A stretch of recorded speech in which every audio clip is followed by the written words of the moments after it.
అందరికీ నమస్తే, welcome to my channel. ఈరోజు మన రెసిపీ మురుకులు అండి. కొన్ని ఏరియాల్లో జంతికలని కూడా అంటారు. ఇవి సింపుల్గా, ఈజీగా అండ్ క్రిస్పీగా రావాలంటే ఎలా ప్రిపేర్ చేసుకోవాలో ఈరోజు చూద్దామండి. ఇలా ఎవరైనా సింపుల్గా చేసుకోవచ్చు. ఈ వీడియో కంప్లీట్గా చూడండి. మీకు నచ్చినట్టయితే please subscribe my channel and ఒక లైక్ కూడా చేయండి, షేర్ కూడా చేయండి. మీకు నచ్చితే ఒక కామెంట్ కూడా చేయండి. ఇప్పుడు లేట్ చేయకుండా వీడియోలోకి వెళ్దాం. ఇప్పుడు ఒక ప్లేట్ తీసుకొని దానిలో 2 కప్స్ బియ్యపిండి తీసుకుంటున్నానండి. ఈ 2 కప్స్ బియ్యపిండికి 1 కప్ శనగపిండి తీసుకోండి. దీంట్లో ఒక 2 స్పూన్స్ నువ్వులు వేసుకోండి. ఒక 1 స్పూన్ ఓమాను ఇలా బాగా నలిపి వేసుకోండి, స్మెల్ బాగా వస్తుంది. ఇదంతా ఇలా నలిపి అంతా వేసుకోండి. ఇప్పుడు దీంట్లో ఒక 2 స్పూన్స్ కారం, 1.5 స్పూన్ ఉప్పు,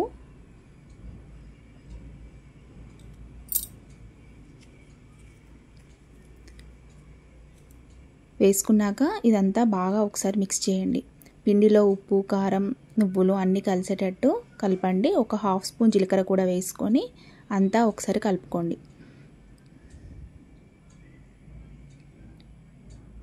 ఇప్పుడు ఇదంతా కలిసాక దీనిలో నేను ఇక్కడ 2 స్పూన్స్ వెన్న వేస్తున్నానండి. ఈ వెన్న వేయడం వల్ల మురుకులు బాగా క్రిస్పీగా వస్తాయి. మీరు ఇలా కరిగించైనా వేసుకోవచ్చు. ఈ వెన్న అంతా పిండిలో బాగా కలిసేటట్టు కలపండి. ఇలా ముద్దలు లేకుండా మొత్తం పిండిలో బాగా కలవాలండి. ఇదంతా బాగా కలిసేటట్టు ఇలా బాగా కలుపుకోండి. ఇప్పుడు దీనిలో ఒక చిటికెడు పసుపు కూడా వేసుకోండి. ఇప్పుడు ఒకసారి బాగా కలుపుకోండి.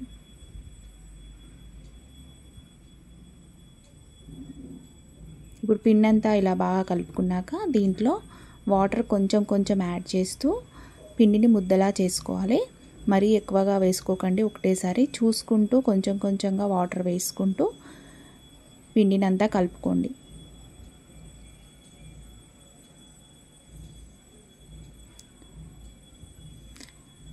ఈ టైంలో ఒకసారి మీరు ఉప్పు, కారం కూడా సరిపోకపోతే మళ్ళీ ఒకసారి వేసుకోండి. ఇలా మళ్ళీ కొంచెం కొంచెం వాటర్ యాడ్ చేసుకుంటూ పిండిని ముద్దలా చేసుకోండి. మీరు ఇక్కడ వెన్న బదులు కాచిన ఆయిల్ కూడా వేసుకోవచ్చండి. బాగా కాచిన ఆయిల్ వేసుకొని ఇలా మొత్తం పిండిని ముద్దలా చేసుకోండి. పిండి ఈ విధంగా ఈ కన్సిస్టెన్సీలో ఉంటే సరిపోతుంది.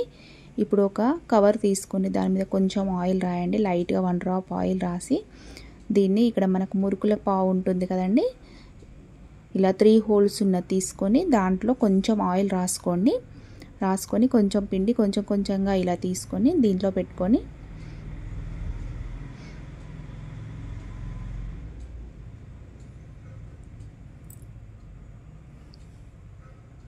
ఇలా దీంట్లో పెట్టుకొని కవర్ పైన ఇలా మీకు ఎన్ని కావాలంటే అన్నీ ఒత్తుకోండి.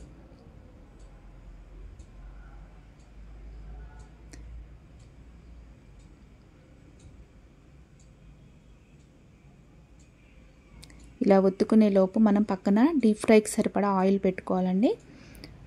ఆయిల్ బాగా హీట్ అయ్యాక వీటిని ఒక్కొక్కటిగా తీసి దీంట్లో వేసుకోండి, ఆయిల్లో వేసుకోండి. మంటను హై ఫ్లేమ్లో పెట్టుకొని ఇదంతా బాగా వేయించుకోండి.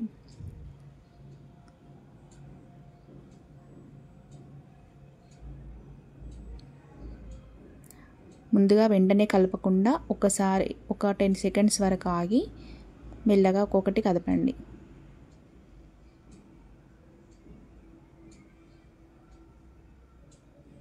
ఇలా 2 వైపులా కాల్చుకుంటూ మంచిగా గోల్డెన్ కలర్లోకి వచ్చేంతవరకు ఇలా బాగా కాల్చుకోండి.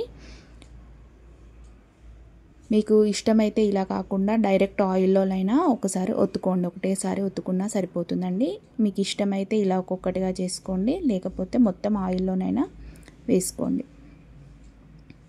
ఇదంతా ఇలా బాగా 2 వైపులా కాల్చుకొని మంచి గోల్డెన్ కలర్లోకి వచ్చేంత వరకు బాగా వేయించుకోండి.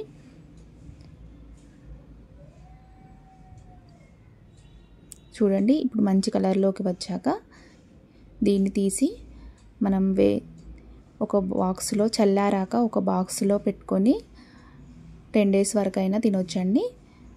టేస్ట్ చాలా బాగుంటాయి, క్రిస్పీగా కూడా ఉంటాయి.